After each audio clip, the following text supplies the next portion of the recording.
ମୁଁ ଯଶୋଧାରା। ଶାମୁକା ଭିତରେ ମୁକ୍ତା ପରି ରହିବାର ସ୍ୱପ୍ନ ମୁଁ ବି ଦେଖିଥିଲି ହେ ବୁଦ୍ଧ। ଶାମୁକା ଭିତରେ ମୁକ୍ତା ପରି ରହିବାର ସ୍ୱପ୍ନ ମୁଁ ବି ଦେଖିଥିଲି ହେ ବୁଦ୍ଧ।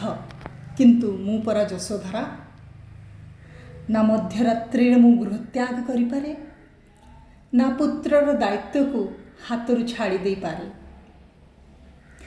ତୁମେ ଗୃହତ୍ୟାଗ କରି ସିଦ୍ଧାର୍ଥରୁ ହେଲ ବୁଦ୍ଧ, ହେଲେ ମୁଁ ଗୃହତ୍ୟାଗ କଲେ ଏ ସଂସାର ଦେବ ମୋତେ ଏକ ଭିନ୍ନ ସଂଜ୍ଞା।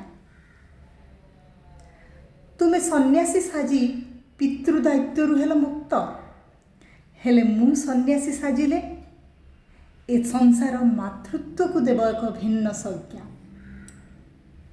ହେ ବୁଦ୍ଧ, ତୁମେ ସବୁ ତ୍ୟାଗ କରି ଜ୍ଞାନର ତରଙ୍ଗରେ ଉଛୁଳୁଥାଅ, ଆଉ ମୁଁ ଉଛୁଳୁଥିବି ଜୀବନର ସଂଘର୍ଷ ତରଙ୍ଗରେ। ହେ ବୁଦ୍ଧ, ଦାୟିତ୍ୱ ନେବାକୁ ହେଲେ ଦାୟିତ୍ୱରେ ପଶିବାକୁ ହୁଏ, ସମାଧାନ ପାଇବାକୁ ହେଲେ ସମସ୍ୟା ସହ ଧସିବାକୁ ହୁଏ।